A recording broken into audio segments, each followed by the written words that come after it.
Checking out our potatoes here today. It's finally quit raining. We've had about 5 days of rain, which I'm not complaining. And found a couple potato bugs. We got one here.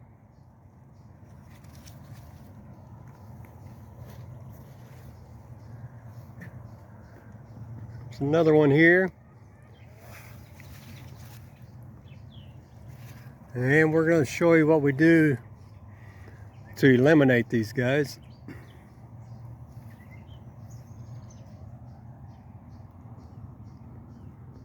Yeah, we'll blow them up.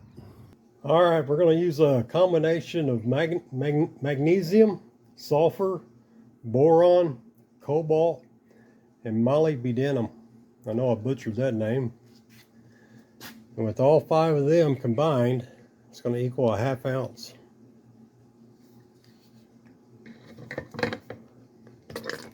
We'll stick that in our little hand sprayer.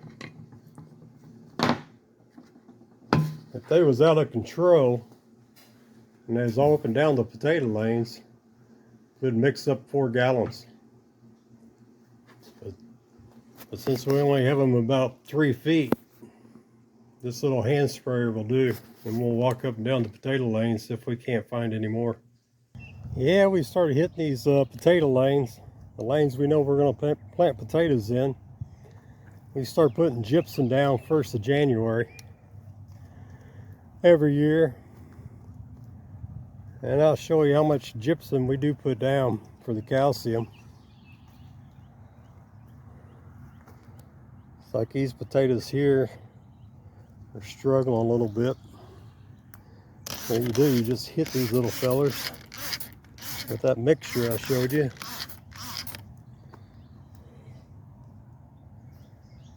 And we'll find them again right in here.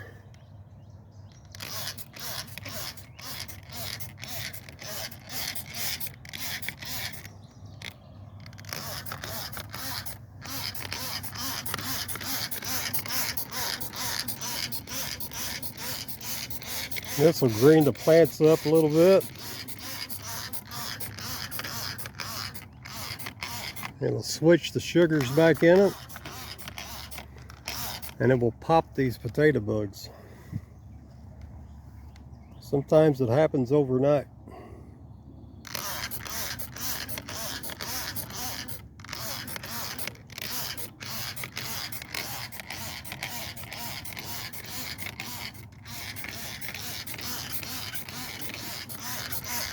I usually go about 3 feet on each side of the potato bug infestation when I see it,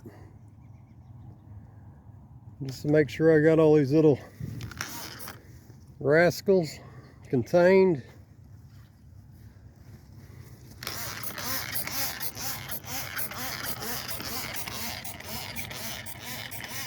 Ah, sunshine.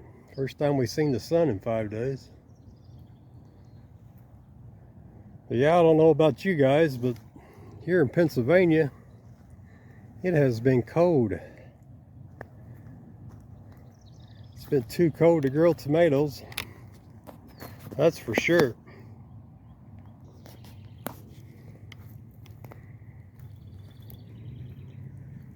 These are red Pontiac potatoes too. I haven't seen any potato bugs on these yet. They're a little shorter than those. But yeah, those are potatoes that are on fire.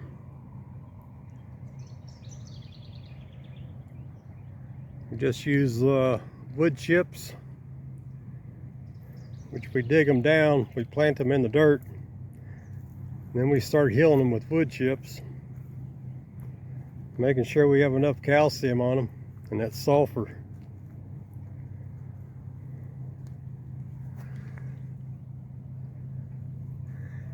And then of course we use our FNW mineral mix.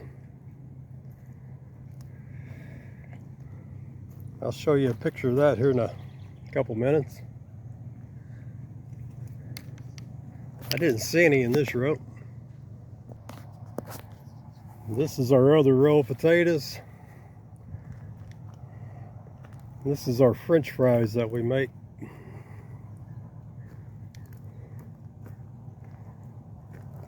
Yeah, we'll turn this whole row of potatoes into French fries. Not saying we eat a lot of French fries, but we never run out. We have more trouble with these vines than we do with potato bugs.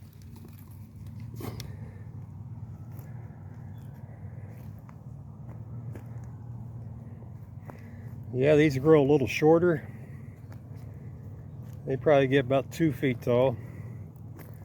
But those red Potomaniacs they get about 3.5 feet tall. The greens do. Sometimes they're up to my chest when I'm walking down through them. It's a lightning bug. Yeah, it's the only potato row we have trouble with potato bugs so far.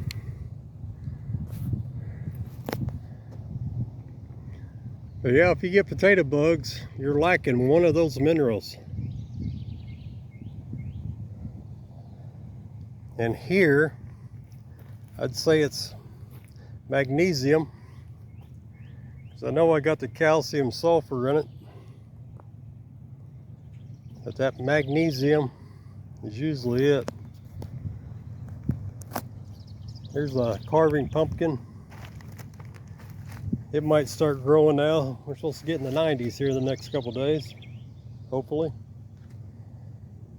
It's another one. We got plenty of weeds. These cucumbers is finally starting to come up. They was planted from seed.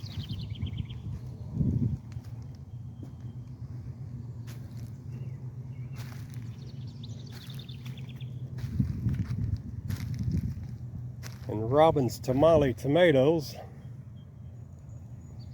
She makes enchilada out of these tomatoes. It's one of her main ingredients. But they do not like the cold. They like that 90, 100 degree temperature. And when it gets cold, and they just turn a little bit yellow, those flea beetles attack.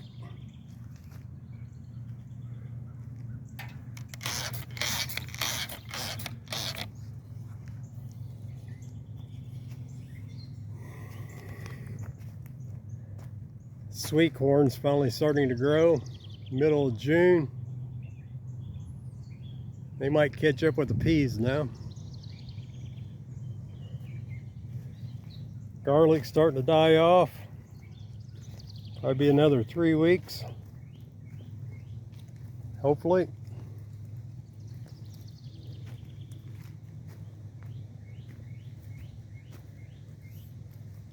Carrots are doing pretty good.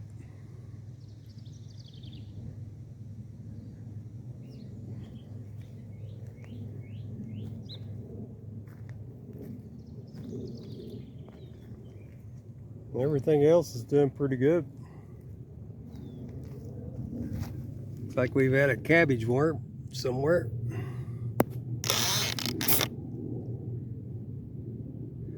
It's either that or those roly-polies. They've been bad this year.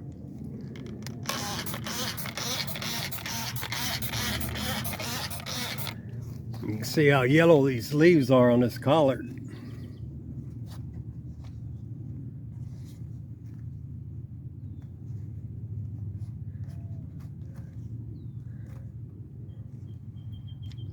This mix right here will green them up.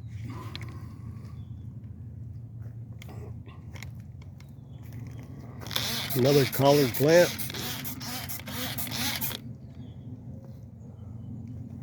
Looks like that will be cow food here before long. We got some wild dill coming up.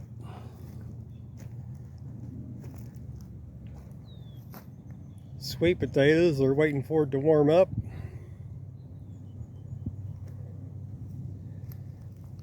And we have tons of lettuce.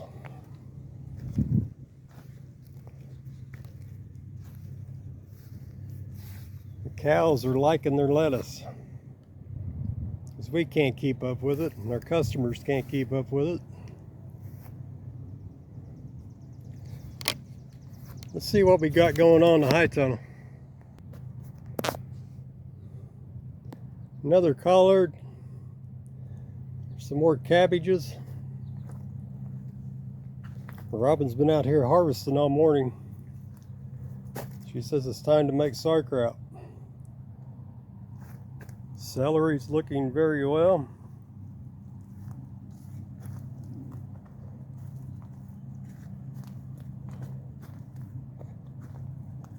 Don't know about the onions.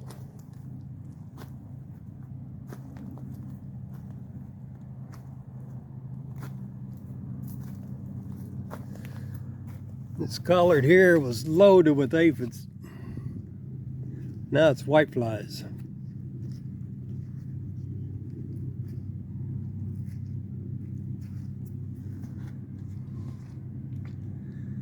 I've been working on them.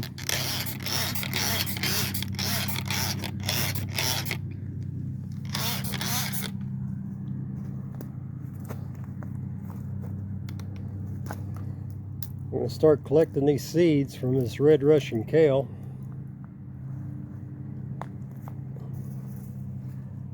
There's a tomato growing. It's almost ready to be trellised. Some more cauliflower. There's another one of Robin's tamales.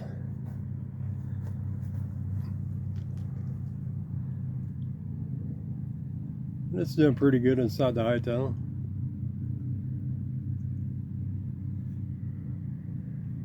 This is a canning tomato. It's starting to put on tomatoes now. And then we got two big beefs back here. They're about grown together.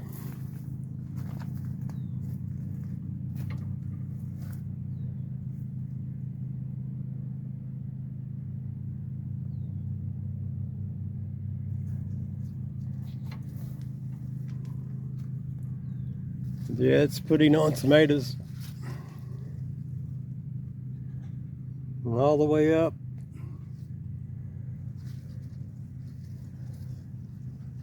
I let about 6 suckers on this tomato.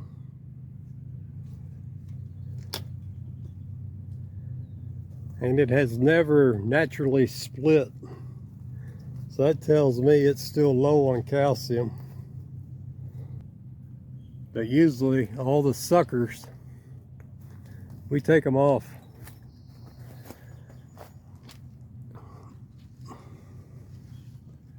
But since it's inside the high tunnel,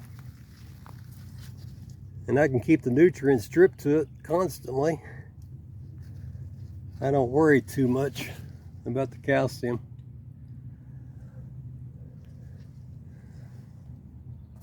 Yeah, they're doing okay.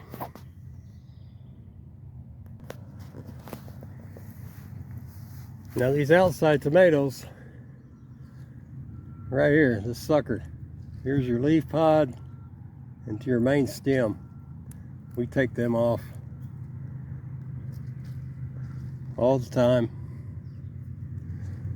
Keep them clean. And right here is the natural split. Leaf pod's way down here and way up here. And this vine split on its own.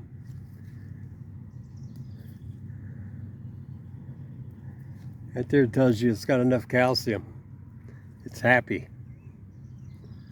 And it might split again.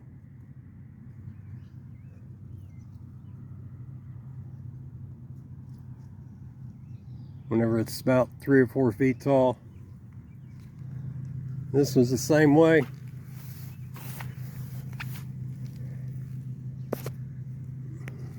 It's a natural split.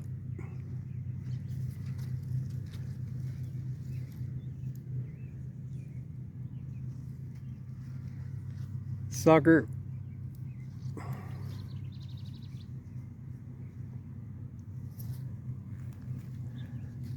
another natural split here. This is a sucker.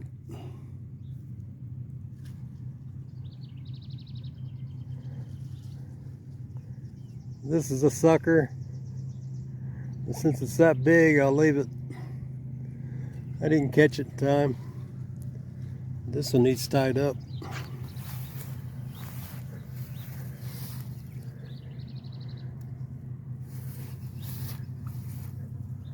That's a sucker. This is another one.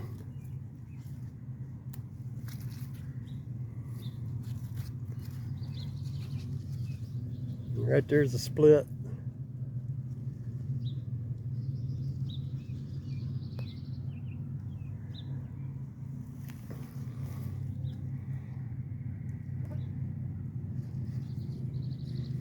And this one has not split yet.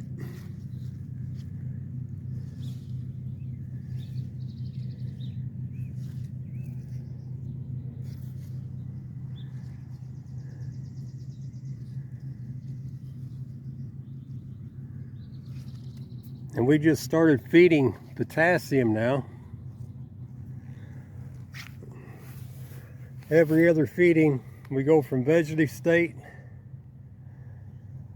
Then the second feeding, we'll give them a little bit of potassium.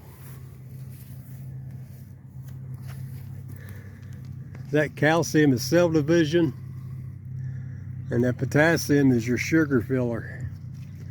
Puts the sugar in your tomato. Yeah, this is a natural split here.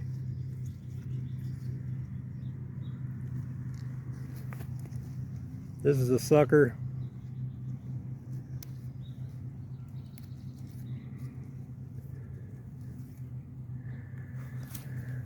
And these little fellers are finally starting to grow. They'll grow a foot next week if it gets up in the 90s.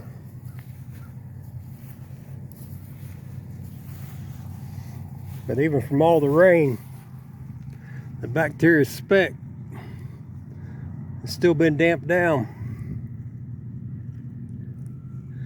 So they're happy.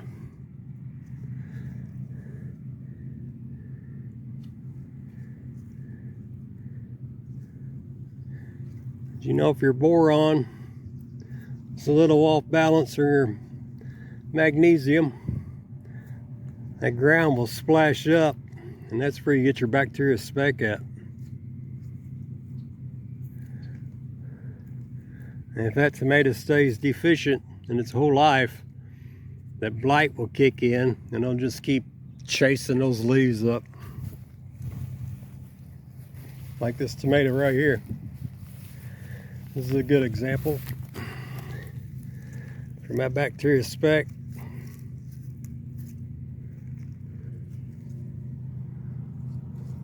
A lot of people come in here and cut these leaves off, keep it from spreading.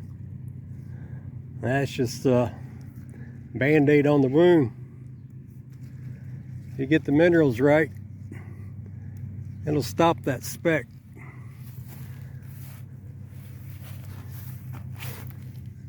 This is a sucker. This stem from that leaf.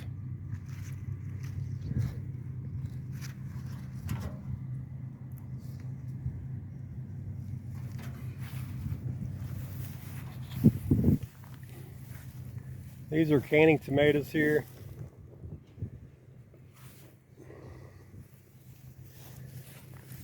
Right here, this there's got the speck too.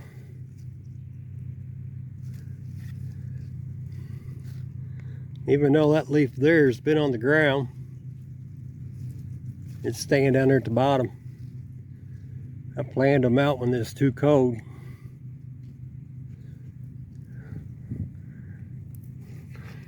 And those roly-polies, they've been busy this year. This is a tomato I planted on top of that compost that I did the video on, how we compost wood chips. I'll give you one more example. This is Robin's raspberries.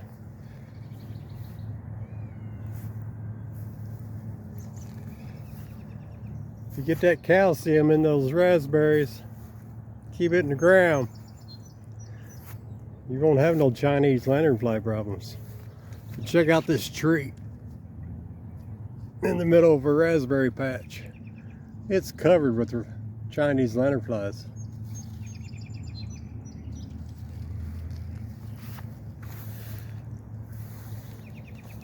But they're leaving the berries alone.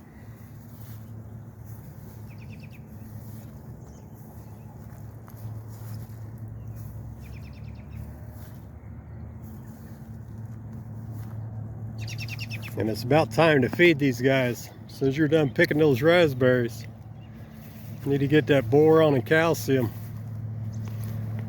And we do have a berry mineral mix here that we sell.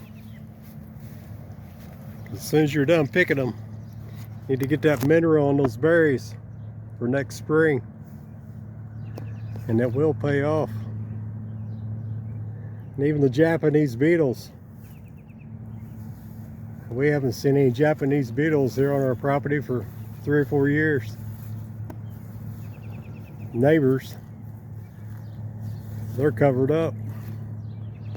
Thanks for watching.